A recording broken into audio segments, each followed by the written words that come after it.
আসসালামু আলাইকুম। আমি হুমায়রা খানম, তথ্য ও যোগাযোগ প্রযুক্তি বিভাগের শিক্ষক। প্রিয় শিক্ষার্থীবৃন্দ, সিরাজ মিয়া মেমোরিয়াল মডেল স্কুলের পক্ষ থেকে তোমাদের জানাই আন্তরিক শুভেচ্ছা।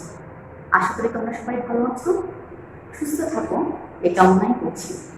তোমরা জানো, বিশ্বব্যাপী করোনা ভাইরাসের সংক্রমণের কারণে প্রচলিত স্বাভাবিক শিক্ষা কার্যক্রম স্থগিত হয়ে গেছে এবং দেশের সকল শিক্ষা প্রতিষ্ঠান বন্ধ হয়ে গেছে। করোনা ভাইরাস সংক্রমণকালীন সময়ে এই স্থবিরতা দূর করা এবং শিক্ষা ব্যবস্থার গতিশীলতা ফিরিয়ে আনার লক্ষ্যে Siraj Mia Memorial model school কর্তৃপক্ষ অনলাইন ক্লাস পরিচালনার ব্যবস্থা শুরু করেছে। আশা করি তোমরা নিয়মিত ক্লাসগুলো ফলো করছো এবং অন্যদের উৎসাহিত করছো। সেই ধারাবাহিকতায় আজ আমি তোমাদের অষ্টম শ্রেণীর তথ্য ও যোগাযোগ প্রযুক্তি বিষয়ে অধ্যায় 3 এর তথ্য ও যোগাযোগ প্রযুক্তির নিরাপদ ও নৈতিক ব্যবহার এর নিরাপত্তা বিষয়ক ধারণা দেওয়ার চেষ্টা করব। তথ্য প্রযুক্তি আমাদের দৈনন্দিন জীবন থেকে শুরু করে একটা রাষ্ট্রের পরিচালনা বা নিরাপত্তার প্রত্যেক ক্ষেত্রেই একটা গুরুত্বপূর্ণ ভূমিকা পালন করছে। জীবনের প্রতিটি ক্ষেত্রকে আর সহজ সুন্দরভাবে আরো দক্ষভাবে পরিচালনা করার জন্য তথ্য প্রযুক্তির সাহায্য অবশ্যই আমাদের নিতে হয়। নেটওয়ার্কের কারণে এখন কেউ আর আলাদা নেই, এক অর্থে সবাই সবার সাথে। একদিক দিয়ে এক অসাধারণ ব্যাপার, কিন্তু অন্যদিকে এটা এক ধরনের নতুন ঝুঁকি তৈরি করছে। নেটওয়ার্ক দিয়ে যেহেতু সবাই সবার সাথে যুক্ত, বর্তমান বিশ্বের অধিকাংশ মানুষ তথ্যের জন্য ইন্টারনেটের উপর নির্ভর করছে, আর ইন্টারনেট নির্ভর করে নেটওয়ার্কের সাথে যেহেতু সবাই যুক্ত, তাই কিছু অসাধু মানুষ এই নেটওয়ার্কের ভেতর দিয়ে যেখানে তার যাওয়ার কথা নয় সেখানে যাওয়ার চেষ্টা করে। যে তথ্যগুলো কোনো কারণে গোপন করে রাখা হয়েছে সেগুলো দেখার চেষ্টা করে। নেটওয়ার্ক যারা তৈরি করেছেন তারা সবসময় চেষ্টা করে সেটি যেন কেউ এই নিরাপত্তা ব্যবস্থা ভেঙে ঢুকতে না পারে। নিরাপত্তা ব্যবস্থার এই অদৃশ্য দেওয়ালকে বলা হয় ফায়ারওয়াল। ফায়ারওয়াল হচ্ছে নিরাপত্তা ব্যবস্থা। নেটওয়ার্কের নিরাপত্তা ব্যবস্থার অদৃশ্য দেওয়ালকে ফায়ারওয়াল বলা হয়। প্রায় সময় অসাধু মানুষেরা অন্যের দিকে প্রবেশ করে তাদের তথ্য দেখে সরিয়ে নেয় কিংবা নষ্ট করে দেয়, বিভিন্ন ধরনের ক্ষতি সাধন করে থাকে। আর এই পদ্ধতিকে বলা হয় হ্যাকিং। আর যারা হ্যাকিং এর কাজ করে তাদেরকে বলা হয় হ্যাকার। কুইবেকে মাইকেল ক্যাসি 2000 সালে, যার বয়স মাত্র 15 বছর, ডেল, ইয়াহু, অ্যামাজন, ইবে, সিএনএন এর মতো অনেক বড় বড় প্রতিষ্ঠানের ওয়েবসাইট হ্যাক করে সে প্রায় $100 কোটি বেশি ক্ষতি করেছে। তোমরা জানো, নিরাপত্তা নিশ্চিত করতে নেটওয়ার্কের ভিতরে যাওয়ার সময় পাসওয়ার্ড দেওয়া হয়। পাসওয়ার্ড এমনভাবে দেওয়া হয় যাতে কেউ সেটি বুঝতে না পারে, অনুমান করতে না পারে। পাসওয়ার্ড বের করার জন্য বিশেষ ধরনের রোবট আর বিশেষ ধরনের কম্পিউটার ব্যবহার করা হয়। এগুলো সারাক্ষণই সম্ভাব্য সকল পাসওয়ার্ড দিয়ে নানাভাবে চেষ্টা করতে থাকে যতক্ষণ পর্যন্ত না সঠিক পাসওয়ার্ডটি বের করা যায়। একটি বিশেষ লেখা পড়ে, এই জন্য আজকাল কি করে প্রায় ক্ষেত্রে সঠিক পাসওয়ার্ড দেওয়ার পরও একজনকে ঢুকতে দেওয়া হয় না। একটি বিশেষ লেখা পড়ে সেটি টাইপ করে নিতে হয়। একজন সত্যিকার মানুষ যেটি সহজে বুঝতে পারে, একটি যন্ত্র কিন্তু যন্ত্র কারক সেটি বুঝতে পারে না।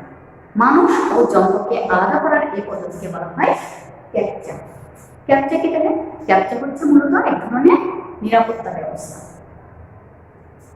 যতই দিন যাচ্ছে মানুষ নেটওয়ার্কের উপর নির্ভর করতে শুরু করেছে এবং যদি কোনো কারণে এই নেটওয়ার্ক অচল হয়ে যায় তবে কি হবে? পুরো বিশ্বব্যাপী এক ধরনের বিপর্যয় সৃষ্টি হয়ে যাবে, বিপর্যয় নেমে আসবে। বলা যেতে পারে পৃথিবী এক ধরনের নিয়ন্ত্রণহীন অবস্থায় চলে যাবে। সে কারণে নেটওয়ার্ককে সচল রাখার জন্য প্রয়োজনীয় সব রকম ব্যবস্থা গ্রহণ করা হয়।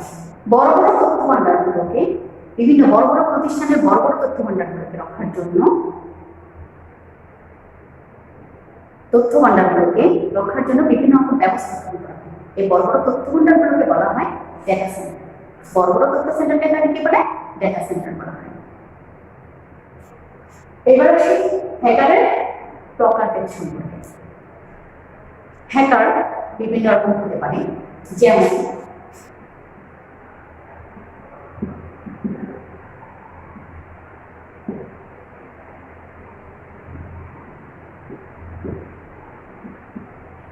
White hacker,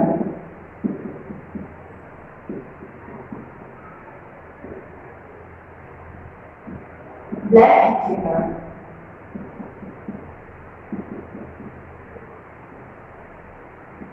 grey hacker.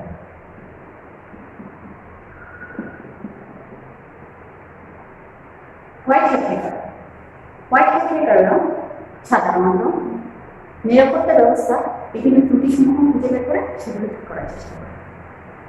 এদেরকে টিপিক্যাল হ্যাকার বলা হয়। আর ব্ল্যাক হ্যাকাররা হলো যারা অসাধু উদ্দেশ্যেই তোমার কোনো একটি নিরাপত্তা ব্যবস্থায় প্রবেশ করার চেষ্টা করে, কোনো একটি ওয়েবসাইটে প্রবেশ করার চেষ্টা করে। গ্রে হ্যাকাররা হোয়াইট হ্যাকার এবং ব্ল্যাক হ্যাকারের মাঝামাঝি অবস্থান করে কোনো নিরাপত্তা ব্যবস্থা হ্যাক করে ঢুকে ছিদ্রসমূহ খুঁজে বের করে এবং নেটওয়ার্কে অ্যাডমিনিস্ট্রেটিভ ফিল্টারকে জানিয়ে দেয় এবং অর্থের বিনিময়ে সেই ছিদ্রগুলো খুঁজে সমাধান করে দেওয়ার চেষ্টা করে, খুঁজে বের করে এবং সমাধান করে দেওয়ার চেষ্টা করে। তাদেরকে গ্রে হ্যাকার নামে অভিহিত করা হয়। এই প্রসঙ্গে আরেকটি প্রশ্ন করা যায়, যেমন পাসওয়ার্ড আমরা কেন দিই? নেটওয়ার্কের নিরাপত্তা ব্যবস্থায় যাতে যে কেউ যে কোনো ওয়েবসাইটে প্রবেশ করতে না পারে, নিজের গোপনীয়তা রক্ষার জন্য সাধারণত পাসওয়ার্ডটি দেওয়া হয়। নিজের তথ্যের গোপনীয়তা রক্ষার জন্য, নেটওয়ার্কের গোপনীয়তা রক্ষার জন্য পাসওয়ার্ড দেওয়া হয়। পাসওয়ার্ডের গোপনীয়তা রক্ষার জন্য কিছু নিয়ম নীতি মেনে নিতে হয়। যেমন সংক্ষিপ্ত পাসওয়ার্ডের পরিবর্তে দীর্ঘ পাসওয়ার্ড ব্যবহার করা, প্রয়োজনে কোনো বাক্য হতে পারে, আবার বিভিন্ন উক্তিও হতে পারে। বিভিন্ন ধরনের বর্ণ ব্যবহার করা, যেমন শুধু স্মল লেটার বা শুধু ক্যাপিটাল লেটার ব্যবহার না করে স্মল এবং ক্যাপিটাল লেটার মিলিয়ে পাসওয়ার্ডটি তৈরি করা যেতে পারে। শক্তিশালী পাসওয়ার্ড ব্যবহার করা, যেমন কোনো শব্দ, সংখ্যা, প্রতীক ইত্যাদি সময়ে পাসওয়ার্ড তৈরি করা যেতে পারে। বেশিরভাগ ক্ষেত্রে অনলাইনে পাসওয়ার্ডের শক্তিমত্তা যাচাই করা সুযোগ থাকে। নিয়মিত সে শক্তিমত্তা যাচাই করা এবং দুর্বল মনে হলে তার শক্তিমত্তা বাড়িয়ে দেওয়া। বিভিন্ন ধরনের পাসওয়ার্ড ম্যানেজার ব্যবহার করা যায়, যেমন লাস্টপাস, কিপাস ইত্যাদি। আবার অনেকেই ব্যবহার করেন, যেমন বিভিন্ন সাইবার ক্যাফে, ইউনিয়ন তথ্য সেবা কেন্দ্র ইত্যাদি সিস্টেমে যদি কোনো সিস্টেম ব্যবহার করে, নেটওয়ার্ক ব্যবহার করে, অনলাইন ব্যবহার করে থাকে, তবে এরূপ ক্ষেত্রে আশঙ্কার পূর্বে অবশ্যই সংশ্লিষ্ট সাইট থেকে লগ আউট করতে হবে। তাহলে এখানে প্রশ্ন করে পাসওয়ার্ডের গোপনীয়তা রক্ষা,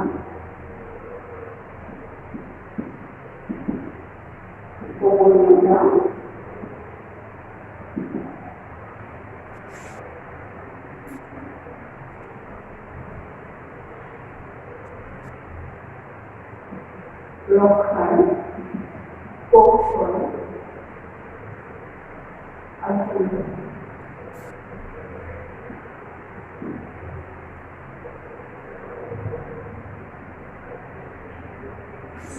ডেটা সেন্টার কি, ক্যাপচার বলতে কি বুঝো,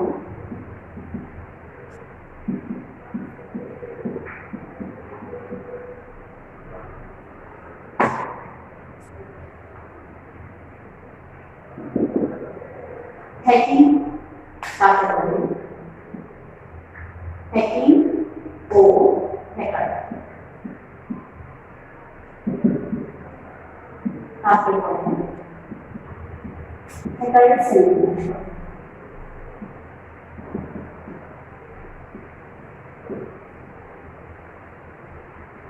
শ্রেণীবিভাগ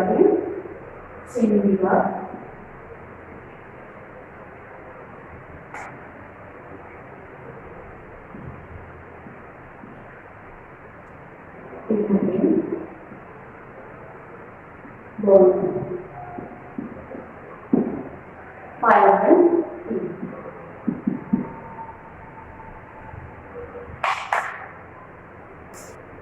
এতক্ষণ যে আলোচনা করলাম তাতে মনে হয় তোমাদের কিছুটা উপকৃত হতে পারে। এই প্রশ্নগুলো এইচডব্লিউ হিসেবে থাকবে। স্কুল খোলার পর এগুলো চেক করবো সুবিধাজনক সময়ে নতুন কোনো ক্লাস নিয়ে নতুন কোনো বিষয় নিয়ে তোমাদের সামনে হাজির হবো। ততদিন পর্যন্ত তোমাদের সুস্বাস্থ্য কামনা করে এখানে শেষ করছি। আল্লাহ হাফেজ।